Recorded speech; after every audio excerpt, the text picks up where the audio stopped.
Сәлем құрметті жан, Перизат Султан YouTube каналына қош келдің. Каналға тіркеліп, лайк басып, комментарий қалдыруды ұмытпа. Сендердің қолдауларың мен үшін өте маңызды. Осы құпия кітабына жазылып жатқан барлық пікірлерді оқимын және ол маған қуаныш сыйлайды. 5 бөлім. Денсаулық үшін құпия. Біздің денеміз, біздің ойларымыздың нәтижесі. Медицина ғылымы әлі ойланып жатыр. Ойлар мен эмоциялардың біздің денеміздің физикалық жағдайы, құрылымы мен функциясына қаншалықты әсер ететінін толық түсіну үшін. Медицина практикасына плацебо эффектісі белгілі. Плацебо бұл әдетте денеге ешқандай әсер етпейтін зат. Мысалы, қант таблеткасы. Егер науқасқа оны өте тиімді құрал деп айтсаңыз, кейде плацебо тіпті нақты дәрі-дәрмектен де күшті әсер береді. Бұл көрсеткендей, адам санасы емдеудің ең маңызды факторы болып табылады. Кейде дәрі-дәрмектен де көп нәрсе жасай алады. Құпияның мәнін түсінген сайын адам өміріндегі кейбір құбылыстардың шынайы мәнін, соның ішінде денсаулыққа қатысты жағдайларды да анық көре бастайды. Плацебо феномені дәл осылай жұмыс істейді. Пациент таблетка дәрі деп сенсе, ол сол сенімнің нәтижесін алады және жазылады. Егер адам ауырса және таңдау алдында тұрса, ойында неден ауру пайда болғанын зерттеу ме, әлде дәстүрлі дәрі-дәрмек қолдану ма, өткір өмірге қауіп төндіретін жағдайда дәрігер көмегіне жүгінгені дұрыс. Сол уақытта ми мен сананы зерттеуде қажет, дәрілерді жоққа шығарудың қажеті жоқ. Барлық емдеу тәсілдері маңызды. Ақылмен емдеу дәстүрлі медицинамен үйлесіп жұмыс істейді. Егер күшті ауырсыну болса, дәрігерлік препарат оны жеңілдетеді де сізге денсаулыққа шоғырлану мүмкіндік береді. Негізгі нәрсе идеалды денсаулық туралы ойлау. Әр адам мұны өз күшімен жасай алады, айналадағы жағдайға қарамастан. Әлем молшылықтың үлгісі, шынайы қазына. Егер сіз әлемнің байлығын қабылдауға ашық болсаңыз, сізді таңғалдыру, қуаныш, бақыт және сіз үшін сақталған барлық керемет нәрсе күтеді. Мінсіз денсаулық, игілік және жан тыныштығы. Бірақ егер сіз теріс ойлармен әлемнен жабылсаңыз, өзіңізді ыңғайсыз сезінесіз, ауырсыну мен ауруларды бастан кешіресіз және әр күніңіз ауыртпалыққа толғандай көрінеді. Дәрігерлер мыңдаған ауру мен диагноздарды біледі, бірақ олар тек организмдегі әлсіз тұсқа нұсқайды. Барлық аурулардың бір ғана түпкі бастауы бар – стресс. Егер сіз жүйеге немесе кез келген тізбекке шамадан тыс жүк салсаңыз, бір сілтеме сынуы мүмкін. Әрбір стресс бір теріс ойдан басталады. Бір ой байқалмай сырғып өтеді. Артынан одан да көп теріс ойлар келеді. Нәтижесінде стресс пайда болады. Стресстің өзі нәтиже, бірақ оның себебі бір ғана теріс ойдан басталған теріс ойлау. Ештеңе емес. Сіз бұл жолмен не тартып алған болсаңыз да, оны бір ғана позитивті оймен өзгерте аласыз. Ол басқа жақсы ойларды тартады. Біздің физиологиямыз ауруларды жасайды, өйткені олар кері байланыс береді. Бізге организм теңгерімсіз немесе өмірді жеткілікті сүймейтінімізді көрсетеді. Сондықтан денедегі белгілер мен симптомдар қорқынышты емес. Доктор Демартини айтады, махаббат пен алғыс біздің өміріміздегі барлық теріс әсерді ерітеді, оның қандай формада болса да. Махаббат пен алғыс теңіздерді бөліп, тауларды қозғап, кереметтер жасай алады. Олар кез келген ауруды жеңуге де қабілетті. Адамдар жиі сұрайды. Егер адам өз денесінде ауруды немесе өмірдегі қандай да бір қиындықты материализацияласа, оны дұрыс ойлау арқылы өзгертуге бола ма? Жауап: әрине болады. Күлу ең жақсы дәрі. Маған сүт безінің рагы диагнозы қойылды. Мен шын жүрегіммен сендім. Қазірдің өзінде сау екенімді бар күшіммен сездім. Күн сайын былай айтып тұрдым: сау болғаныма рахмет. Мен бұл сөзді қайта-қайта қайталадым. Жүрегіммен сендім. Мен қазірдің өзінде сау болдым. Денемде рак ешқашан болмағанда елестеттім. Сонымен қатар сауығу үшін мен көптеген күлкілі фильмдер көрдім. Мен істегеннің бәрі күлу және тағы да күлу болды. Біз өз өмірімізге ең аз дағдарыс немесе стресс кірмеуін қадағаладық. Себебі сауығуға тырысқанда стресстен зиянды ештеңе жоқ. Диагноз қойылғаннан бастап толық сауығуыма дейін шамамен 3 ай өтті. Және бұл кез келген сәуле немесе химиялық терапиясыз болды. Кэти Гудманның керемет шабыттандыратын оқиғасы 3 ұлы күштің әсерін көрсетеді. Бірінші, сауығуына алғыс айту күші. Екінші, қалаған нәтижеге сену күші. Үшінші, ауруларды жеңетін күлкі мен қуаныш күші. Кэти күлкі арқылы емдеуді Норман Каденстің оқиғасын естіп шешті. Норманға өлімге әкелетін ауру диагнозы қойылды. Дәрігерлер оған бірнеше ай ғана қалғанын айтты. Норман өзін-өзі емдеуге бел буды. 3 ай бойы ол тек күлкілі фильмдер көріп, күліп өтті. Осы 3 айдың ішінде ауру денесін тастап кетті. Ал дәрігерлер оны керемет сауығу деп жариялады. Күлкі арқылы Норман барлық негативтен арылды. Табиғи түрде ол аурудан да арылады. Күлкі шынымен де ең жақсы дәрі. Адам бойына туылғаннан бері өзін-өзі емдеудің бағдарламасы енгізілген. Жарақат алсаңыз жара жазылады. Бактериялық инфекция жұқтырсаңыз иммундық жүйе сізді емдейді. Иммундық жүйе организмді өзі сауықтыруға арналған. Ауру сау эмоционалды күйдегі денеде өмір сүре алмайды. Сіздің денеңізде әр секунд сайын миллиондаған жасушалар өліп жатады. Бірақ сол уақытта миллиондаған жаңа жасушалар жасалады. Біздің денеміздің барлық бөліктері күн сайын жаңарады. Кейбірі бірнеше айда, кейбірі бірнеше жылда. Бірақ бірнеше жылдың ішінде біз іс жүзінде жаңа физикалық денеге ие боламыз. Егер денеміз бірнеше жылда толық жаңаратыны ғылыми түрде дәлелденсе, ауру мен бұзылу процесінің жылдар бойы неге жалғасатынын ойлаңыз. Олар тек біздің ойларымыз арқылы ауруға шоғырлануымыз бен оған бөлінген назарымыз арқылы ұсталып тұрады. Үлгілілік туралы ойлау.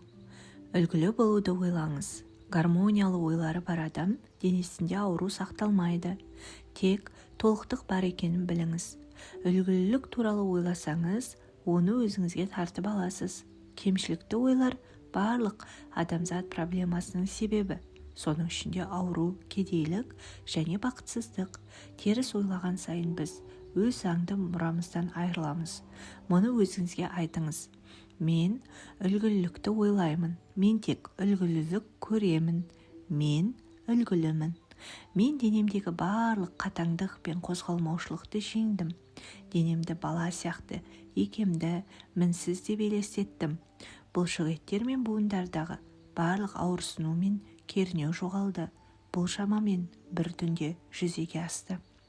Сіз енді түсіндіңіз. Қартаю туралы барлық сенімдер біздің санада орналасқан. Ғылым дененің бірнеше жылда толық жаңартылатынының дәлелі. Қартаю ой шектеулерінен туындайды.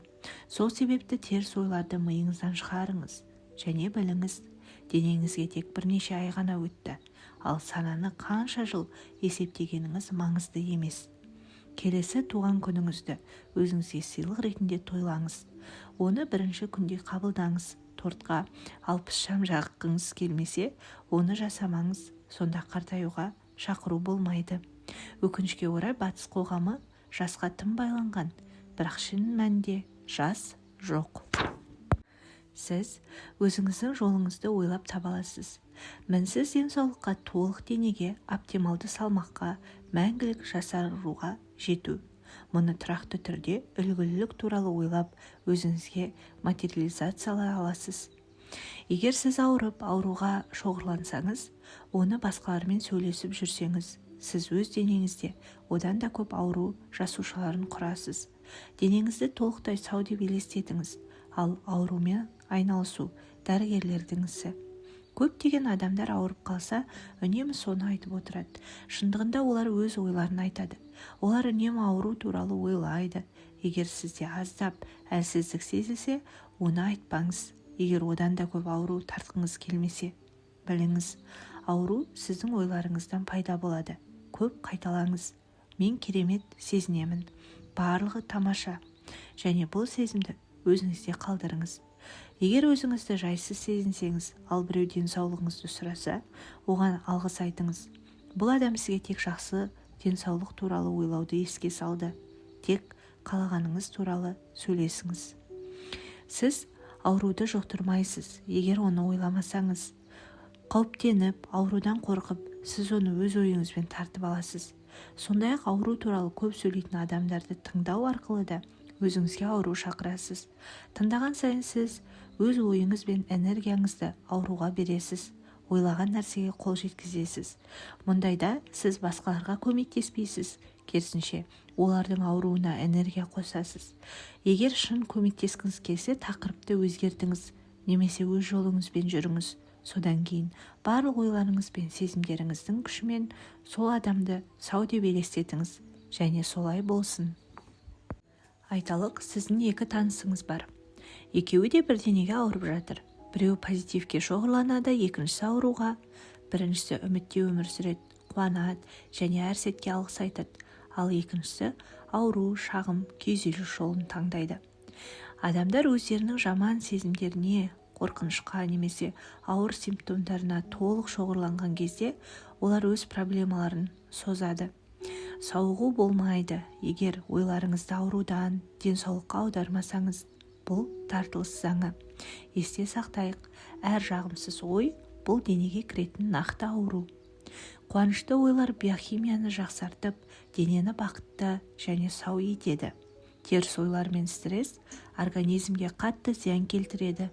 Ми қызметін бұзады, өйткені ойлар мен эмоциялар үнемі біздің денемізді жинайды, қайта құрады және жаңартады. Не нәрсені оймен тартып шындыққа айналдырғаныңыз маңызды емес, оны өзгертуге болады. Бастапқыда қуаныш туралы ойлауды, бақытты болуды бастаңыз.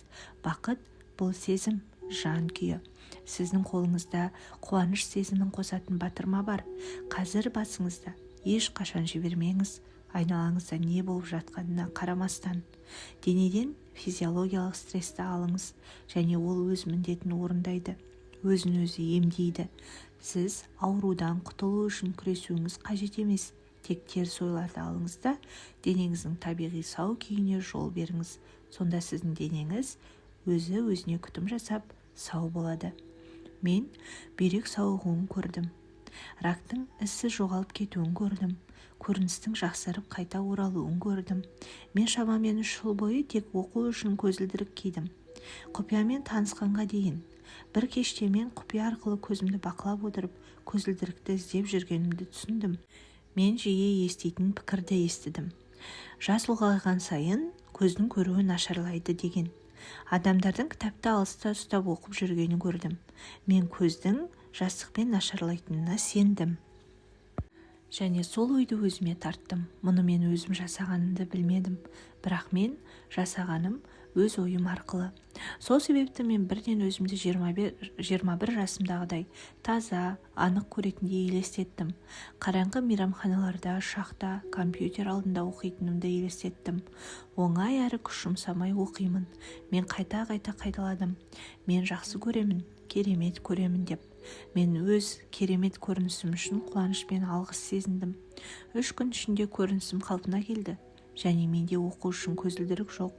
Мен тамаша көріп жүрмін. Доктор Бен Джонсонға біздің ұстаздарымыздың біріне бұл туралы айтқанда ол сұрады: сен 3 күнде көзілдіріктен құтылғаныңды түсінесің бе? Мен былай жауап бердім: жоқ, және Құдайға шүкір. Мұндай ой мүлде келген жоқ. Мен тек мұны істей алатынымды білетінмін, және тез. Доктор Джонсон өзінің емделмейтін ауруын өз денесіне шығарып тастаған. Сондықтан менің көзімнің қалпына келуі оның керемет тарихымен салыстырғанда түк емес сияқты көрінді. Шын мәнінде, мен көзім бір түнде қалпына келеді деп ойладым. Сондықтан мен үшін 3 күн керемет деп есептелмеді. Есте сақтаңыз, уақыт пен өлшемдер үшін ғалам ештеңе емес. Бір ғана безді емдеу сондай оңай, тіпті ауыр ауру сияқты. Процесс бірдей, айырмашылық тек біздің санада. Сондықтан, егер сіз өзіңізге қандай да бір ауру тартсаңыз, оны санаңызда бездей етіп азайтыңыз. Барлық теріс ойларды босатыңыз және мінсіз денсаулыққа көңіл бөліңіз. Мен әрқашан былай айтамын: емделмейтін дегеніміз іштен емделетін. Мен сенемін және білемін, емделмейтін ауру жоқ. Белгілі бір уақыт нүктесінде әрбір емделмейтін ауру бұрыннан емделген. Менің санада және мен жасаған әлемде емделмейтіні жоқ. Бұл әлемде сіз үшін көп орын бар. Менімен және мұнда өмір сүретін барлық адамдармен қосылыңыз. Біздің әлемде кереметтер күнделікті орын алады. Бұл абсолютті молшылық әлемі. Барлық керемет нәрселер қазір сіздің ішіңізде бар. Жәннатқа ұқсайды емес пе?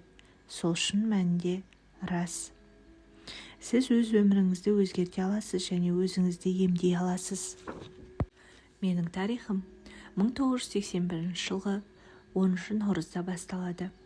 Бұл күн менің өмірімді түбегейлі өзгертті. Мен оны ешқашан ұмытпаймын. Мен ұшақ апатына ұшырап, ауруханада толық парализде болдым. Омыртқам дерлік сынған. Бірінші, екінші мойын омыртқаларын сындырып алдым. Сондықтан жұту рефлексім жоқ болды. Тамақ іше де, су іше де алмай қалдым. Тыныс алуым ауыр зақымданған диафрагмадан болды. Мен тек қимылдай алғаным көзіммен қимылдау. Дәрігерлер әрине мені өмір бойы парализде, көкөніс ретінде тек көзімді жабыстыра білетіндей деп айтты. Солардың ойынша менің болашағым осылай болатын. Бірақ олардың ойы маңызды емес еді. Ең бастысы менің ойым. Мен өзімді ауруханадан шығатын қалыпты, сау адам ретінде елестеттім. Ауруханада мен тек өз ойыммен жұмыс істей алдым. Ал ақыл болса, қалған бәрін түзетуге болады. Маған тыныс алу аппараты қосылды. Дәрігерлер ешқашан өздігінен дем алмайтынымды айтты. Бірақ ішкі үн үнемі қайталайды: терең демал, терең демал. Ақыры мен аппараттан ажыратылдым. Дәрігерлер таңғалуыма қарамастан. Мен өз ойымды мақсаттан немесе елестетуімнен алаңдататын ештеңе қабылдамадым. Менің мақсатым Рождествоға дейін ауруханадан шығу болды. Солай істедім де, ауруханадан өз аяғыммен шықтым. Барлығы бұл мүмкін емес деді. Сол күнді мен мәңгі есте сақтаймын. Қазір азап шегіп отырған адамдарға мен тек 6 сөзді айтар едім. Бұл сөздер менің тәжірибемді көрсетеді және әр адамның өз өмірінде нағыз не істей алатынын түсіндіреді. Адам өз ойлағанындай болады. Морис Гудмен керемет адам ретінде танымал. Оның тарихын құпия үшін таңдадық, өйткені ол адам ақылының шексіз қуатын көрсетеді. Морис өзінің ішіндегі күштің бар екенін білетін, ойлаған нәрсені жүзеге асыра алатын күш. Барлығы мүмкін. Морис Гудменнің әңгімесі мыңдаған адамдарды өз жолын елестетіп, сезініп, денсаулыққа жетуге шабыттандырды. Бұл адам өміріндегі ең үлкен апатты, ең үлкен сыйлыққа айналдырды. Құпия шыққан соң бізге фильмді көрген адамдардың денелерінен аурулардың шығып кеткені туралы мыңдаған хаттар келді. Сенсеңіз, бәрі мүмкін. Қазір біз энергетикалық медицина дәуіріне кіріп жатырмыз. Ғаламдағы барлық нәрсенің өз жиілігі бар және сізге тек бір нәрсе жасау керек. Өз жиілігіңізді өзгертіңіз немесе керісінше жасаңыз. Міне, солай әлемдегі барлық нәрсені, ауруды, эмоционалды проблемаларды немесе басқа да заттарды емдеуге болады. Бұл біз кездестірген ең ұлы шындық. Плацебо әсері. Тартылыс заңының мысалы. Егер пациент таблетканы дәрі деп сенсе, ол сенгеніне сәйкес сауығады. Мінсіз денсаулыққа шоғырлану. Біз бәріміз өз күшімізбен істей аламыз, айналадағы жағдайларға қарамастан. Күлкі қуаныш тартады. Теріс ойларды шығарып, керемет емделулерге жол ашады. Ауру адам денесінде ой мен назардың ауруға бағытталуымен ұсталады. Егер өзіңізді сәл нашар сезінсеңіз, оны айтпаңыз. Қосымша ауырсынуды тартып алмайынша. Егер сіз ауруларын шағымданып жүрген адамдарды тыңдасаңыз, олардың ауруына энергия қоса бересіз. Оның орнына тақырыпты өзгертіңіз, жақсы нәрселер туралы сөйлесіңіз және осы адамдарды сау деп елестетіп, күшті ойларыңызды қаламға жіберіңіз. Қартаю және жас туралы түсініктер санада қалыптасады. Сондықтан бұл ойларды басыңыздан шығарыңыз. Денсаулыққа, мәңгілік жасқа шоғырланыңыз. Қоғамның аурулар мен қарттық туралы пікірімен есептеспеңіз. Теріс ақпарат ештеңе бермейді. Құпия әлем үшін. Адамдар әдетте өзіне ұнайтынына қарап, «Я, мен мұны қалаймын» дейді. Дегенмен олар қалаған нәрсеге қарсы шыққанда, оған шамадан тыс энергия береді. Оны жоюға, болдырмауға, немесе өмірден шығарып тастауға болады деп ойлайды. Біздің қоғамда біз қалаусыз нәрселермен күресуге үйрендік. Қатерлі ісікпен күрес, кедейлікпен күрес, есірткіге қарсы күрес, зорлық-зомбылыққа қарсы күрес. Біз қалаусыз нәрсеге қарсы тұрамыз, сондықтан тек күрес көбейеді. Біз шоғырланған нәрсені өзіміз жасаймыз. Мысалы, үзіліссіз қақтығыстар, азаптар үшін қатты ашулансақ, біз оларға энергия береміз. Біз ренжіп ашуланамыз және бұл қарсы тұру тудырады.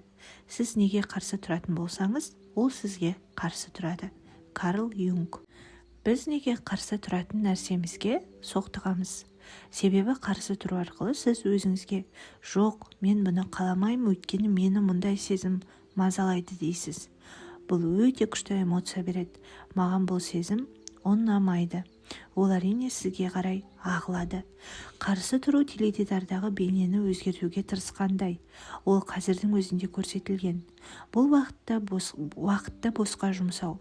Сізге өзіңіздің ішкі әлеміңізге үңіліп, жаңа сигналды ойларыңыз бен сезімдеріңіз арқылы жіберу керек, жаңа бейне жасау үшін. Егер қарсы тұрсаңыз, сіз энергиямен күш бересіз. Сондықтан сізге ұнамайтын бейнелерді күшейтесіз және ашуды тудыратын жағдайларды тартып аласыз. Қиын жағдайлар одан сайын күшейеді. Бұл ғаламның заңы. Адамдар сенеді. Егер біз бір нәрсені жоюды қаласақ, оған шоғырлану керек деп. Бірақ бір мәселе үшін барлық энергияны жұмсаудың мағынасы қаншалықты бар? Егер сенім махаббат, молшылық, білім немесе бейбітшілікке шоғырлануға болады емес пе? Барлық нәрсе бір ойдан басталады. Үлкен оқиға маңызды, себебі көп адамдар оны ойлайды. Содан кейін ойлар мен эмоциялар оқиғаны фокусымызда ұстап, оны үлкейтеді. Бірақ егер біз одан алыстасақ, махаббатқа шоғырлансақ, оқиға өз орнында бола алмайды. Ол жоғалады, кете береді. Есте сақтаңыз, бұл ең қиын әрі сонымен қатар ең әдемі идеялардың бірі.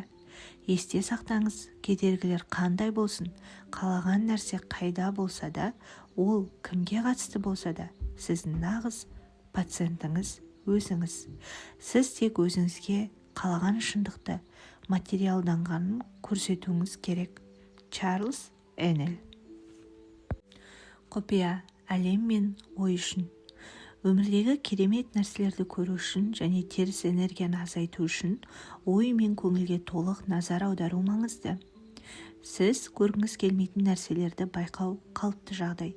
Себебі олар сізге контраст береді, салыстыруға мүмкіндік береді және сіз «Міне, мен мұны қалаймын» деп айта аласыз. Бір факт. Сіз қалаусыз нәрселер туралы сөйлесіп, немесе оқып, сол жайлы көп айтсаңыз, соғұрлым көп жағымсыз нәрсе жасайсыз. Сіз әлемге көмектесе алмайсыз. Егер назарды жағымсыз оқиғаларға шоғырландырсаңыз, негативке шоғырланған сайын сіз оған энергия қосып қана қоймай, өз өміріңізге теріс жағдайларды тартып аласыз. Егер өміріңізде қалаусыз көріністер пайда болса, бұл сізге белгі. Ойыңызды өзгертіп, жаңа сигнал жіберу керек.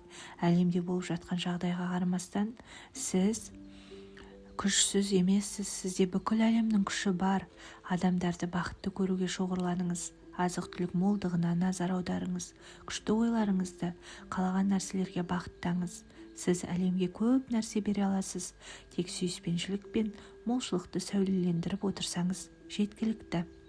Ойларыңызды, эмоцияларыңызды қалаусыз нәрседен қалаған нәрсеге бағыттауды үйреніңіз. Энергия назар аударған жерге ағады. Шын жүректен ойлаңыз және ойларыңыз әлемдегі аш адамдардың бәрін тамақтандырады. Сіз өзіңіздің феноменалды күшіңізді түсіне бастайсыз ба? Сізде ол бар, тек бар болғаныңыз үшін. Жақсыға шоғырлансаңыз, көңіл күйіңіз жақсарады, әлемге жақсылық әкелесіз. Сол уақытта өз өміріңізге де жақсылық әкелесіз. Сіздің рухани көтерілуіңіз өміріңізді және бүкіл әлемді биіктетеді. Заң бұл әрекеттегі кемелдік. Сыртқы пікірлерге қарағанда, ішкі дауыс пен көрініс анық болғанда ғана сіз өз өміріңіздің иесі боласыз. Сіз әлемді немесе адамдарды өзгертуді міндетіңіз деп ойламаңыз. Міндетіңіз ғалам ағысына қосылып, өмірге ризашылықпен қарау. Сіз өз өміріңіздің иесісіз және ғалам сіздің әрбір тілегіңізге жауап береді. Егер өмірде қалаусыз көріністер пайда болса, депрессияға берілмеңіз. Оларды өз жауапкершілігіңізге алыңыз. Мүмкін болса, оларды жарыққа айналдырыңыз және қалаған нәрсеңізді қайта ойлаңыз, сезініп, оны орындалған деп біліңіз. Көптеген адамдар сұрайды, егер барлығы құпияны қолданса не болады деп. Жақсысы жетпей қалар емес пе? Құпияның ең ғажайыбы, әлемде әркімге жеткілікті нәрсе бар. Адамдардың ойында вирус сияқты жалған түсінік бар. Жақсы нәрсе бәріне жетпейді деген. Бұл жалғандық адамдарды қорқынышқа, алаңдаушылыққа, ашкөздік пен қатандыққа итермелейді. Аздық туралы ойлар олардың өмір тәжірибесіне айналады. Алайда шындық мынау: әлемде әркімге жеткілікті жақсылық бар. Шығармашылық идеялар мол, күш пен энергия мол, махаббат пен қуаныш мол. Барлығы сананың шексіз табиғатын түсінетін ойдан келеді. Жақсы нәрсенің жетіспеушілігі туралы ойлау, сыртқы көріністерге қарап, бәрі бізге сырттан келеді деп есептеу деген сөз. Егер олай жасасаңыз, онда сіз шектеулерді сезініп, мұқтаждықты білесіз. Бірақ қазір сіз білесіз, еш нәрсе сырттан пайда болмайды. Ол ең алдымен іштен, ойлар мен сезімдерден шығады. Сіздің санаңыз нәрселерді жасайтын күш. Сондықтан сізге ештеңе жетпей қалады ма? Жоқ, мүмкін емес. Сіздің ойлау қабілетіңіз шексіз. Және ой арқылы материализациялай алатын нәрселеріңіз ешқандай шектеусіз. Бұл барлық адамдарға қатысты. Егер сіз шынымен мұны түсінсеңіз, санаңыз өз шексіз табиғатын сезінеді. Барлық ұлы ұстаздар өмірдің молшылық екенін айтты. Бұл заңның мәні: сіз молшылықты ойлауыңыз керек, молшылықты көріңіз, молшылықты сезініңіз, молшылыққа сеніңіз. Сізге ешқандай шектеу ойыңызға кірмесін. Ресурстар азаяды деп ойлағанда, біз жаңа ресурстарды табамыз. Сол арқылы бірден мақсатқа жетеміз. Нақты мысал: Белиздегі мұнайшылар тобы. Олар Тони Квин дәрігерінің курсынан өтіп, өз ойларымен елдің мұнай табысқа жететінін көз алдына келтірді. Бір жыл ішінде олардың сенімі мен көрінісі шындыққа айналды. Белиз Natural Energy жоғары сапалы мұнай тапты, ал басқа 50 компания ештеңе таппады. Шектеулер тек біздің ойымызда ғана бар. Ойымызды шексіз шығармашылық күшке ашсақ, біз молшылықты жасай аламыз және жаңа әлемді көре аламыз. Егер бізде бір нәрсе жетіспейтіндей көрінсе, бұл бізді қоршаған молшылықты көруге дайын еместігімізді білдіреді. Адамдар шын жүректен өмір сүріп, қалаған нәрсесіне ұмтылған кезде бәрі бірдей нәрсені қаламайды. Барлығы бірдей BMW немесе бірдей адаммен өмір сүргісі келмейді. Барлығы бірдей тәжірибе немесе киім таңдамайды. Сіз осы ғажайып планетадасыз. Өміріңізді жасауға керемет күшке иесіз. Шексіз ойлау қабілетіңіз бар. Сондықтан өзіңіз үшін шектеусіз өмір жасай аласыз. Бірақ басқа адамдардың өмірін олардың орнына жасай алмайсыз. Оларды өз ойыңызға көндіруге тырыссаңыз, тек сол ұқсас күшті өзіңізден тартып аласыз. Сондықтан адамдарға өз өмірін жасауға мүмкіндік беріңіз. Барлығы бәріне жеткілікті. Егер сіз оған сенсеңіз, оны көресіз. Егер сол сенімге сай әрекет етсеңіз, ол сізге орындалады. Егер сізде бір нәрсе жетпесе, егер сіз кедейлікке, ауруға душар болсаңыз, бұл сіз өзіңізге тиесілі күшке сенбейтіндіктен. Бұл ғаламның проблемасы емес, сізге қалағаныңызды беру. Ол бәріне, әркімге бәрін ұсынады. Ғалам барлығына бәрін береді. Сіз өмірде не қалайтыныңызды таңдай аласыз. Сізге барлығына жеткілікті болуын қалайсыз ба? Онда таңдаңыз және біліңіз, молшылық бар, ғалам шексіз қор. Әрқайсымыз ойлар мен сезімдер арқылы көрінбейтін шексіз дерек көзіне қосылып, өз өмірімізге молшылық әкеле аламыз. Барлық қалаған нәрсе, қуаныш, махаббат, молшылық, өркендеу, бақыт, сіз оны алуыңызды күтіп тұр. Бірақ сіз шынымен құштар болуыңыз керек. Бар күшіңізді салып ұмтылыңыз. Сізде от жанғанда және қалағаныңызға дайын болғанда, ғалам сізге кез келген қалған затты немесе оқиғаны жеткізеді. Керемет нәрселерді байқап, оларды мадақтаңыз. Егер қазір бәрі қалауыңызша болмаса, энергияңызды шағымдар мен ренішке кетірмеңіз. Тек қалаған нәрселерді таңдаңыз, оларды алу үшін. Лизаның бәрін мадақтаңдар және бата беріңдер деген үндеуі нағыз алтын сөздер. Өміріңіздегі бар нәрсенің бәрін мадақтаңыз, әрі бата беріңіз. Сіз мадақтап бата берген сәтте махаббаттың ең жоғары жиілігіне көтерілуге мүмкіндік аласыз. Киелі кітапта еврей халқы батаны денсаулыққа, байлыққа, бақытқа жету үшін қолданған. Олар батаның күшін жақсы білген. Ал бүгінде көптеген адамдар батаны тек балаларына үйлену тойында ғана береді де, өмір бойы ғаламның ең ұлы күштерінің бірін елемей өтеді. Сөздік бойынша бата дегеніміз құдайлық, мейірімді шақыру, амандық пен берекені дарыту. Ендеше дәл қазірден бастап өміріңізге батаның күшін шақырыңыз. Барлығын және баршаны баталаңыз. Мадақтау дәл сондай күшке ие. Біреуді немесе бір нәрсені мадақтағанда сіз махаббатты таратасыз. Ал сізден шыққан осы ұлы жиілік міндетті түрде сізге бірнеше есе болып қайтып келеді. Мадақ пен бата негативті ерітетін күш. Мадақтау мен бата барлық негативті ерітеді. Сондықтан тіпті жауларыңызды да мадақтап баталаңыз. Егер сіз оларды қарғасаңыз, қарғыс сізге кері оралып, өзіңізге зиян тигізеді. Ал мадақтап бата берсеңіз, өкпе, реніш пен жанжал ериді де, сізге махаббат пен береке қайтып келеді. Мадақтап бата бере бастағанда, сіздің жаңа, жоғары жиілікке көтерілуіңізді жүрегіңіздегі жылы сезімдер растайды. Құпия бәріне арналған білім. Өткен дәуірдегі ықпалды адамдардың көбі құпиядағы ең маңызды бөліктің бірін елеусіз қалдырды. Ол білімді өзгелермен бөлісу қажеттігі. Қазіргі уақыт адамзат тарихындағы ең керемет кезең. Біз құпияны, білімін алғаш рет әрбір адамға ашып отырмыз. Осы білім арқылы сіз әлемнің де, өз болмысыңыздың да шынайы мәнін түсіне бастайсыз. Әлемге қатысты құпия жайлы негізгі түсініктерім Роберт Коллер, Прентис Малфорд, Чарльз Эннел және Майкл Бернард Беквит ілімдерінен қалыптасты. Осы түсінік маған толық еркіндік сыйлады. Мен сіздің де дәл осындай еркіндік кеңістігіне енуіңізді шын жүректен тілеймін. Сонда сіз өз болмысыңыз бен ойларыңыздың күшімен бүкіл әлем мен адамзатқа ұлы игілік әкеле аласыз. Құпия сіз үшін. Біз көріп тұрғанның бәрі. Тіпті өз денеміз де айсбергтің тек ұшы ғана. Осы туралы ойланып көріңіз. Қолыңызға қараңыз. Ол қатты сияқты көрінеді, бірақ шын мәнінде олай емес. Егер оны микроскоппен қарасаңыз, тек тірілдеп тұрған энергияның жиынтығын көрер едіңіз. Қол болсын, мұхит болсын, жұлдыз болсын, барлығы бір ғана нәрседен тұрады. Барлық нәрсе энергия. Ғалам бар, галактика бар, планета бар, жеке денелер бар. Әр дененің ішінде мүшелер жүйесі, жасушалар, молекулалар, атомдар бар. Ал одан әрі энергия. Деңгейлер көп, бірақ түптеп келгенде ғаламдағының бәрі энергия.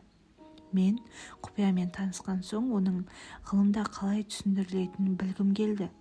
Ашқан жаңалықтарым мені қатты таңғалдырды. Қазіргі кванттық физика мен заманауи ғылым құпия ілімі мен адамзат тарихындағы ұлы ұстаздардың білімімен толық үйлеседі. Мен мектепте физиканы оқымағанмын, бірақ кванттық физика туралы күрделі кітаптарды оқи отырып оларды түсіндім, себебі түсінгім келді. Бұл ілім құпияға энергетикалық деңгейде терең бойлауыма көмектесті. Көптеген адамдардың сенімі құпия ілімі мен ғылымының бір-біріне дәл келетінін көргенде нығая түседі. Енді сіздің неге ғаламдағы ең қуатты таратқыш екеніңізді түсіндіріп берейін. Қарапайым тілмен айтқанда, энергия бұл тербеліс, ал оның әртүрлі жиілігі болады. Сізде энергия болғандықтан белгілі бір жиілікте тербелесіз, ал сол жиілікті әр сәтте сіздің ойыңыз бен сезіміңіз анықтайды. Сіз аңсайтын барлық нәрсе энергиядан тұрады және белгілі бір жиілікте тербеледі. Барлық нәрсе энергия. Міне, осының ғылыми түсіндірмесі. Сіз қалаған затыңыз туралы ойлап, сол ойдың жиілігін шығарған кезде, сіз сол қалаған нәрсенің энергиясын өз жиілігіңізге келтіресіз де, оны өзіңізге тартасыз. Сіз не нәрсеге назар аударсаңыз, соның атомдарының тербелісі жиілігін өзгертесіз, және оны өзіңізге қарай қозғалысқа келтіресіз. Сіз ғаламдағы ең қуатты таратқышсыз, себебі ой арқылы энергияны шоғырландыру, назар аударған нәрсенің тербелісін көтеру күші сізге берілген. Осылайша сіз оны магнит секілді өзіңізге тартасыз. Сіз жақсы, қалаулы нәрсе туралы ойлап, оны сезінген сәтте-ақ сол жиілікке бірден бапталасыз. Сіз энергия толқынын тартасыз, ал бұл толқын қалаған нәрселердің энергиясын сізге қарай ұмтылдырады. Сондықтан олар сіздің өміріңізде пайда болады. Тарту заңы айтады, ұқсас нәрсе ұқсасты тартады. Сіз энергетикалық магнитсіз. Сіз барлық нәрсені электрлендіріп, энергиямен толтырасыз және сол арқылы оларды өзіңізге қарай тарта бастайсыз. Сіз өзіңізді де электрлендіресіз, өзіңізді энергиямен толтырасыз және қалағаныңызға ұмтылыс тудырасыз. Адамдар өздерінің бұл электрлендіру күшін басқара алады. Өйткені бізден басқа ешкім біздің орнымызға ойлайды, сезіне де алмайды. Ал біздің жиілігімізді дәл осы ойларымыз бен сезімдеріміз қалыптастырады. Шамамен 100 жыл бұрын, соңғы ғасырлардағы ғылыми жаңалықтарды білмей-ақ, Чарльз Эннел ғаламның қалай жұмыс істейтінін түсінген. Ғаламдық ақыл тек сана ғана емес, ол субстанция. Дәл осы субстанция электрондарды біріктіріп, оларды тартылыс заңы бойынша атомдарға жинайды. Атомдар сол заңмен молекулаларға бірігеді. Молекулалар көзге көрінетін формаларды тудырады. Осылайша біз бұл заңның әрбір құбылыстың артында тұрған жаратушы күш екенін көреміз. Ол тек атомдарда ғана емес, барлық әлемде, бүкіл ғаламда, қиял елестете алатынның бәрінде бар. Сіз қай қалада тұрсаңыз да, сіздің денеңіздегі әлеуетті энергия сол қаланы бір апта бойы жарықтандыруға жетеді.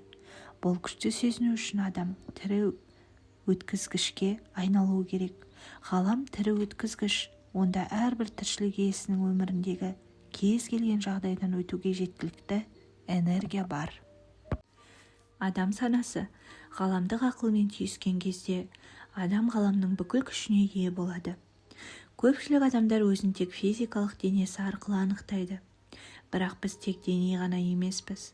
Тіпті микроскоппен қарағанда да адам энергетикалық өріс екені көрінеді.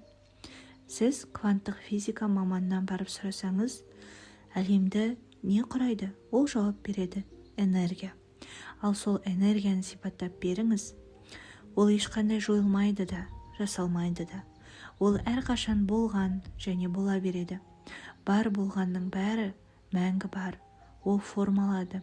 Сол формада өмір сүреді де, кейін одан шығады. Содан кейін сіз теологқа барып сұрайсыз: ғаламды не жаратты? Ол жауап береді: Құдай. Ал Құдайды сипаттаңыз. Ол әрқашан болған және бар. Оны жасау да жою да мүмкін емес. Ол болғанның да болатынның да бәрі. Ол формалады. Сол формада өмір сүреді де, кейін одан шығады. Көріп отырсыз ба? Сипаттамасы бірдей, айырмашылығы тек қолданылған атауларда ғана. Сондықтан егер сіз өзіңізді тек жүріп жүрген ет пен сүйек деп ойласаңыз, тағы бір ойланайық. Сіз рухани жаратылыссыз, сіз энергиясыз, әрі одан да үлкен энергетикалық өрісте әрекет ететін өріссіз. Осының бәрі сізді қалай рухани болмысқа айналдырады? Мен үшін бұл сұраққа жауап құпия әлеміндегі ең таңғаларлық бөлімдердің бірі. Сіз энергиясыз, ал энергияны жасауда, жоюда мүмкін емес. Энергия тек форма ауыстырады. Сіз де дәл солайсыз. Сіздің шынайы болмысыңыз, сіздің таза энергияңыз әрқашан болған және әрқашан бола береді. Сіз болмауыңыз мүмкін емес. Терең деңгейде сіз мұны сезесіз. Сіз өзіңіздің жоқ екеніңізді елестете аласыз ба? Өмірде көрген білгеніңіздің бәріне қарамастан өзіңізді мүлде жоқ деп елестете аласыз ба? Жоқ, себебі бұл мүмкін емес. Сіз мәңгілік және шексіз энергиясыз. Кванттық механика және кванттық космология көрсеткендей, ғалам іс жүзінде ойдан пайда болады. Ал айналадағы барлық материя тек ойдың қалыңдаған формасы ғана. Соңында біз ғаламның бастаушысымыз және өз күшімізді тікелей тәжірибе арқылы таныған кезде біз осы биікті пайдаланып әлдеқайда көп нәрсеге қол жеткізе аламыз. Біз қалаған кез келген нәрсені жасай аламыз. Өз санамыздың өрісінен кез келген ақпарат ала аламыз. Ал бұл сананың өзі ғаламды басқаратын жалпы сана болып табылады. Біздің денеміз бен денсаулығымыз айналадағы орта, біз жасаған нәрсе. Және олар біздің күшімізді позитивті немесе негативті қолдануымызға байланысты. Сол арқылы біз тек өз тағдырымызды ғана емес, ғаламның тағдырын да жасаймыз. Біз ғаламды жасаймыз. Шын мәнінде адамның мүмкіндіктері шексіз. Оларды тек біздің түсіну деңгейіміз бен ғаламның қозғаушы күштерін қолдану қабілетіміз шектейді. Барлығы сіздің ойларыңыздың деңгейіне байланысты. Кейбір ұлы көшбасшылар мен ұстаздар ғаламды доктор Хагелин сияқты сипаттаған. Олар айтқандай, бар болмыс бір тұтас ғаламдық ақыл, және оның жоқ жері жоқ. Бір тұтас ақыл бұл барлық интеллект, барлық даналық және барлық кемелдік. Ол бәрі болып табылады және бір уақытта бәрінде бар. Егер әлемдегі барлық нәрсе осы бір тұтас ғаламдық ақыл болса, ол сіздің ішіңізде де бар деген сөз. Расында бұл сізге нені білдіреді? Бұл кез келген мүмкіндік қазірдің өзінде бар дегенді білдіреді. Барлық білім, барлық ашылымдар және барлық болашақтағы өнертабыс бір тұтас ақылда мүмкіндіктер ретінде сақталған. Және адам санасы оларды өмірге шақырғанша күтеді. Тіпті бұрын жасалған өнер туындылары мен ашылымдар да сол ғаламдық ақылдан алынған. Олардың жасаушылардың бұл туралы хабарсыз болуы маңызды емес. Сіз оған қалай қол жеткізесіз? Өз түсінігіңіз бен ғажайып қиялыңыздың күші арқылы. Қараңызшы, қазіргі кезде қандай проблемалар шешімін күтуде, және қиялыңызда үлкен өнертабыс бар деп елестетіңіз. Ол оны шешуге мүмкіндік береді. Қажет нәрсені табыңыз, кейін қиялыңызды қосып, ойыңызбен қалаған нәрсені өмірге әкеліңіз. Сізге өз өнер табысыңызды толық жоспарлап жасау міндетті емес. Бұл жұмысқа жоғарғы ақыл кіріседі. Сізден тек соңғы нәтижеге назар аудару және өз қажеттіліктеріңіздің қанағаттанғанын елестету талап етіледі. Егер сіз сұрағаныңызды сезіммен, сеніммен толықтырсаңыз, сіз оны аласыз. Ғалам идеялардың шексіз көзі. Олар сізге жол ашуды күтуде және шындыққа айналуға дайын. Барлығы сіздің санаңызда бар. Құдайлық ақыл, жалғыз шындық. Біз бәріміз бір-бірімізбен байланыстымыз, тек оны көре алмаймыз. Шын мәнінде ішінде және сыртында деген бөлу жоқ. Тек бір тұтас энергетикалық өріс бар. Барлық нәрсе ғаламда өзара байланысты. Сондықтан сіз оған қалай қарасаңыз да, ақыры біз бәріміз бірміз. Біз байланыстымыз. Біз бір тұтас энергетикалық өрістен, жоғарғы ақылдың немесе тұтастықтың бір бөлігіміз. Аты қандай болсын, бәріміз бірміз. Егер сіз тартылыс заңын осы бір тұтастық тұрғысынан қарасаңыз, оның абсолюттік кемелдігін түсінесіз. Сол кезде сіз түсінесіз, біреуге деген негативті ойлар тек сізге зиян келтіреді. Себебі біз бірміз. Сізге зиян келуі мүмкін емес, тек сіз оны өзіңіз жасамасаңыз. Негативті ойлар мен сезімдерді шығарып энергия арқылы оны тазалаңыз. Сізге ерік пен таңдау беріледі, бірақ есте сақтаңыз. Негативті ойлар мен сезімдер сізді барлыққа, бір тұтас жақсылыққа бөліп қояды. Әрбір негативті эмоцияны талдаңыз. Олардың бәрі қорқынышқа, жалғыздыққа, барлығымыздың бөлінгенін ойлауға негізделген. Бәсекелестік пен сайыс осындай бөлінудің мысалы. Сіз бәсекелестікті қолданасыз, себебі ойлау жүйеңіз шектеулі. Сіз ғаламдағы ресурстардың шектеулі деп ойлайсыз. Сіз бәріне жетпейді деп ойлайсыз. Сондықтан бір нәрсеге қол жеткізу үшін бір-біріңізбен күресуге мәжбүрсіз. Бірақ шын мәнінде осындай күресте сіз ешқашан жеңе алмайсыз. Тіпті жеңген сияқты сезінсеңіз де. Тарту заңы бойынша сіз бәсекеге кірген сайын күресуге тура келетін жаңа адамдар мен жағдайларды тарта бересіз. Және ақыры жеңіліс табасыз. Біз бәріміз бірміз және кез келген қарсылас бұл сіздің өзіңіз. Сондықтан бәсекелестік туралы ойларды басыңыздан шығарып, нағыз жаратушы болыңыз. Тек өз армандарыңызға, өз қиялдарыңызға назар аударыңыз. Өміріңіздегі бәсекелестікті мүлде естеліктен шығарыңыз. Ғалам әмбебап, көз және жеткізуші. Барлық нәрсе ғаламнан келеді және сізге адамдар, жағдайлар, оқиғалар арқылы жеткізіледі. Тартылыс заңы бойынша. Тартылыс заңын ойлаңызшы. Ол сізге бәріне шексіз көзден қажетті нәрсені тартуға мүмкіндік береді. Егер сіз өз тілегіңіздің мінсіз жиілігіне сай келсеңіз, мінсіз адамдар, жағдайлар мен оқиғалар өздері сізге тартылады және өміріңізге келеді. Адамдар сізге қалағаныңызды бермейді. Егер сіз осы қате сенімге жабысып қалсаңыз, көп нәрседе жетіспеушілікті сезесіз. Себебі сіз бәрінің дерек көзін сырттан, адамдардан немесе әлемнен деп санайсыз. Шын мәнінде нағыз көз көрінбейтін тіршілік өрісінде орналасқан. Оны ғалам, жоғарғы ақыл, құдай, шексіз даналық немесе қалай атасаңыз да болады. Әр нәрсе алған сайын есіңізде болсын. Сіз оны өзіңізге тарттыңыз, себебі дұрыс жиілікте болдыңыз. Әмбебап көзбен гармонияда болдыңыз. Біртұтас ақыл адамдарды, жағдайларды, оқиғаларды сізге қажетті нәрсені жеткізу үшін орнатты. Заң осылай. Көбіне біздің денеміз, физикалық қабығымыз алаңдатады, бірақ ол тек рухымыздың ыдысы ғана. Біздің рухымыз соншалықты ұлы, ол барлық кеңістікті толтырады.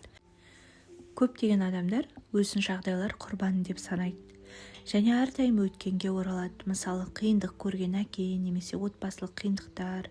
Көптеген психологтар отбасылардың 85% қиындық көрген деп есептейді. Сондықтан сіз ерекше емессіз. Мысалы, менің ата-анам алкоголиктер болды. Әкем қатал болды. Анам мен 6 жасымда ажырасты. Мұндай тарихты әркім айтып бере алады. Бірақ маңыздысы сіз қазір не істейсіз, не таңдайсыз? Сіз өткенге назар аудара бересіз бе, әлде қазіргі таңда қалағаныңызға көңіл бөлесіз бе? Адамдар қалаған нәрсеге ауысқанда барлық қажетсіз нәрсе өзін жоғалады. Өмірдің қараңғы жағынан санасы баптаған адам өткендегі сәтсіздіктер мен реніштерді қайта-қайта ойлап, болашақтағы сәтсіздіктерге дұға етеді. Егер сіз болашақта тек сәтсіздіктерді көрсеңіз, сол сәтсіздіктерді шақырасыз және оларды аласыз. Егер сіз үнемі өткенге оралып, қиындықтарды ойласаңыз, қазіргі қиын жағдайларды тартасыз. Өткенді босатыңыз, қандай болғаны маңызды емес. Егер сіз кек сақтасаңыз немесе біреуді кінәласаңыз, тек өзіңізге зиян келтіресіз. Сіз тек өзіңіз жасайсыз. Сіз саналы түрде қалаған нәрсеге назар аударған кезде және жылы сезімдер шығара бастағанда тартылыс заңы міндетті түрде жауап береді. Тек бірінші қадамды жасаңыз, бұл сіздің өміріңіздің сиқырын ашады. Сіз өз тағдырыңыздың суретшісі, сәулетшісісіз. Сіз жазушы, өз тарихыңызды жазасыз. Қолдағы қалам арқылы сіз таңдайсыз және сол таңдау шығады. Тартылыс заңындағы ең ғажайып нәрсе, сіз қазір тұрған жеріңізден, күйіңізден бастай аласыз. Шынайы ойлай бастаңыз. Өзіңізде гармония мен бақыттың музыкалық әуенін тудырыңыз, және заң оған жауап береді. Енді сіз сенесіз, ғаламда бәрі мол, бәрі жеткілікті. Мысалы, сіз қартаймайсыз, жасарып жатырсыз. Тартылыс заң арқылы біз бәрін өзіміз қалайтындай ете аламыз. Сіз ақырында ұрпақтан қалған салдардан, мәдени кодтардан, әлеуметтік стереотиптерден босата аласыз, және бір жола дәлелдей аласыз. Сіздегі күш әлемдегі барлық күштен үлкен. Мүмкін сіз ойлайсыз, бұл жақсы, бірақ мен бұны істей алмаймын, немесе ол маған рұқсат бермейді, немесе менде жеткілікті ақша жоқ, немесе менде күш жоқ, немесе мен бай емеспін деп. Қысқасы, мен емес. Әрбір мен емес бұл жаратудың әрекеті. Өте маңызды. Мен емес деп айтқан сәттерді байқап, сол сөздермен не тудырып отырғаныңызды ойлаңыз. Доктор Вулф және барлық ұлы ұстаздар айтады: мен бармын, мен істей аламын, мен жасаймын, мен осындаймын деген позитивті фразалар зор күшке ие. Сіз мен жасаймын немесе мен осындаймын десеңіз, бұл сөздер әсіресе күшті әсерге ие. Өйткені сіз оны нақты факт деп жариялайсыз. Сіз сенім сәулесін шығарасыз. Ал егер мен шаршадым, мен қашып кеттім, мен аурумын, мен кешіктім, мен семізбін, мен қартпын деп айтсаңыз, жан сізге жауап береді. Енді осыны білсеңіз, мен күш арқылы өз пайдаңызға қол жеткізетін кез келді. Мысалы, мен барлық жақсы нәрселерді аламын, мен бақыттымын, мен баймын, мен сау боламын, мен әрдайым уақытында келемін, мен махаббатпын, мен мәңгі жаспын, мен әр күн энергияға толымын. Барлық адам қалаған нәрселерді қамтитын бір ғана сөз бар. Ол сөз әлемді гармония күйіне келтіреді. Мен тұтас, кемел, күшті, қуатты, сүйетін, гармониялы және бақыттымын. Егер қалауыңызды көрінбейтін әлемнен көрінетінге шығару қиын болса, басқа жол бар. Қалағаныңызды нақты факт деп елестетіңіз, абсолютті шындық ретінде. Солайша сіз оны жарық жылдамдығымен материализациялайсыз. Сіз сұраған сәтте қалауыңыз ғаламның рухани өрісінде факт болып шығады. Бұл заң сіз үшін шексіз мүмкіндіктер ашады. Өз арманға сеніңіз, арманды нақты факт ретінде ойлаңыз.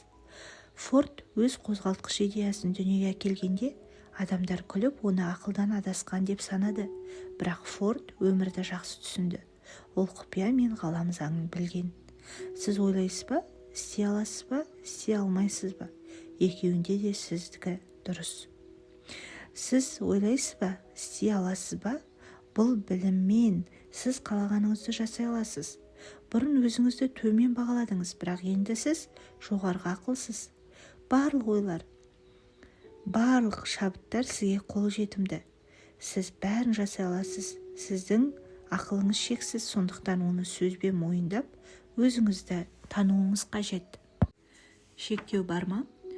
Жоқ, ешқандай шектеу жоқ. Біз шексіз жаратылыспыз. Бізде ешқандай шекті қабырға жоқ. Барлық қабілеттер, таланттар, мүмкіндіктер әр адамның бойында бар, және олар еш нәрсемен шектелмейді. Ойларыңызға санаңызды қойыңыз. Барлық күшіңіз оны білу және саналы түрде ұстап тұруда. Сіздің санаңыз, егер оған жол берсеңіз, жылысқан пойыз сияқты. Өткенді, болашақты жолып, бұрынғы қиындықтарды болашаққа проекциялайды. Басқарылмаған ойлар шындықты жасайды. Ал егер сіз оларды саналы түрде бақыласаңыз, сіз қазіргі сәтте боласыз. Ойларыңызға бақылау аласыз. Міне, бұл сіздің күшіңіздің қайнар көзі.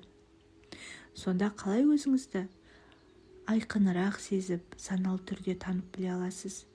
Бір әдіс: тоқтап, өзіңізге сұрақ қою. Мен қазір не ойлаймын? Мен қазір не сезініп тұрмын? Сіз осылай сұраған сәтте өзіңізді танисыз, өйткені ойыңызды қазіргі сәтке қайтарасыз. Кез келген сәтте осыны есте сақтаңыз. осы жерде және қазір саналы болу сіздің күшіңіз. Майкл Бернард Беквит бұл идеяны бір сөйлеммен қорытындылайды. Есте сақтауды есте сақта. Мен де осыны өмірлік ұран етіп алдым. Мен өзімді саналырақ ету үшін ғаламнан сұрадым. Егер ойым адасып кетсе, маған жеңіл бір сигнал берсін деп. Қазіргі сәтке қайта оралудың белгісі ретінде. Бұл сигнал кейде кездейсоқ дабыл, қатты дыбыс, кездейсоқ соғылу немесе затты түсіру арқылы келеді. Сол кезде мен тоқтап өзіме сұрақ қоямын. Мен не ойлап отырмын? Не сезіп тұрмын? Мен өзімді саналы түрде сезініп тұрмын ба? Сізде дәл осы сәтте өзіңізді сезесіз. Қуаттың құпиясы өзіңнің қуатыңды сезінуде. Тартылыс заңының күшін түсініп қолдана бастаған кезде барлық сұрақтарға жауап аласыз. Мысалы, сіз бір кітапқа сүйене аласыз. Сұрағаныңызды қойып, сеніңіз, сосын кездейсоқ бір кітапты ашыңыз. Қай жерде парақтар ашылса, сол жерде сізге кеңес немесе жауап бар. Ғалам әрдайым жауап береді, бірақ сіз оны саналы түрде қабылдамайынша түсіне алмайсыз. Жауаптар күн сайын әртүрлі жолдармен келеді. Газеттің тақырыбы, кездейсоқ естілген әңгіме, радиодан шыққан ән, жедел жүріп келе жатқан жүк көлігіндегі жазу немесе кенет шабыттану. Есте сақтаңыз және саналы болыңыз. Мен байқадым, көпшілік өздерін толық сүймейді. Егер өзіңізді сүймесеңіз, қалаған нәрсеңізді алыстан итересіз. Сіздің қалауларыңыз махаббат арқылы анықталады. Жас, ақша, идеал серік, жұмыс, әдемі немесе денсаулық, бәрі сізге махаббат сезім беруі тиіс. Сол махаббатты өзіңіз шығарасыз. Сонда қалағаныңыз дереу келеді. Бірақ нағыз махаббат тек өзіңді сүйгенде ғана шығады. Көп адамдарға бұл қиын. Егер сіз сыртқа қоршаған шындыққа ғана көңіл бөлсеңіз, бұл тозақ. Өзіңізге деген көзқарасыңыз бен бағалауыңыз қалыптасқан ойларға негізделеді. Егер өзіңізді сүймесеңіз, кез келген адамда сіз өзіңізде тапқан кемшіліктерді көресіз. Өзіңізді толық сүю үшін жаңа өлшеміңізге көңіл бөліңіз. Өзіңіздің ішкі болмысыңызға назар аударыңыз. Тыныш отырыңыз, дем алыңыз. Ішіңіздегі өмірдің бар екендігін сезініңіз. Сол сезімге шоғырланыңыз. Бұл таза махаббат пен бақыт сезімі. Бұл сіздің кемелдігіңіз. Бұл сіздің нағыз болмысыңыз. Егер өзіңізді сыни түрде қарасаңыз, дереу ішкі болмысыңызға оралыңыз. Сол сәтте кемелдік ашылады. Кемшіліктер кемелдіктің жарығында сақталмайды. Сіз көрінісін қаласаңыз, мысалы, идеалды көру қабілеті, аурудан арылу, байлыққа жету, қартаюды кері қайтару, кез келген мәселені жою, ішкі болмысыңызға шоғырланып, өзіңізді сүйіңіз. Сонда кемелдік материализацияланады. Шынайы шындық мынада. Мен толық және кемелді, нағыз мен рухани, сондықтан ешқашан идеалдан төмен бола алмайды. Ол ешқашан мұқтаждық, шектеу немесе ауру сезе алмайды. Құпияны есте сақтаңыз. Бәрі энергия. Сіз энергетикалық магнитсіз. Сіз бәрін энергиямен толтырасыз, олар сізге тартылып келеді. Сол сияқты өзіңізді энергиямен толтырып, қалған нәрсеге қарай тартады. Сіз рухани болмассыз, сіз энергиясыз, ал энергия жойылмайды және жаңа формаға өтеді. Сондықтан сіздің шынайы болмысыңыз әрдайым болған, бар және болады. Ғалам ойдан туады. Біз тек өз тағдырымызды ғана емес, ғаламның тағдырын да жасаймыз. Сізге шексіз идеялар көзі қол жетімді. Болашақтағы барлық білім, ашылулар мен өнертабыс мүмкіндіктері ретінде ғаламдық ақылда бар. Тек адам санасы оларды іске қосуын күтеді. Барлығы сіздің санаңызда бар. Біз бәріміз бір-бірімізбен байланыстымыз. Бәріміз біріміз. Өткеннің қиындықтары мен кедергілерін, мәдени кодтар мен әлеуметтік сенімдерді артта қалдырыңыз. Сіз ғана өз өміріңізді құруға қабілеттісіз. Сол өмір сізге лайық. Қалағаныңызды материализациялаудың жолы оны орын алған және сөзсіз шындық ретінде көру. Сіздің күшіңіз сіздің ойларыңызда. Сондықтан өзіңізді саналы түрде бақылаңыз. Басқаша айтқанда, есте сақтауды есте сақта. Егер жазбаны соңына дейін тыңдаған болсаңыз және сізге ұнаған болса, лайк басып, комментарий қалдырып, каналға тіркелуді ұмытпаңыз. Махаббатпен, Перизат Султан. Сіздің қолдауларыңыз мен үшін өте маңызды. Сондықтан пікір қалдыруды ұмытпаңыздар. Бақыт тілеймін сіздерге.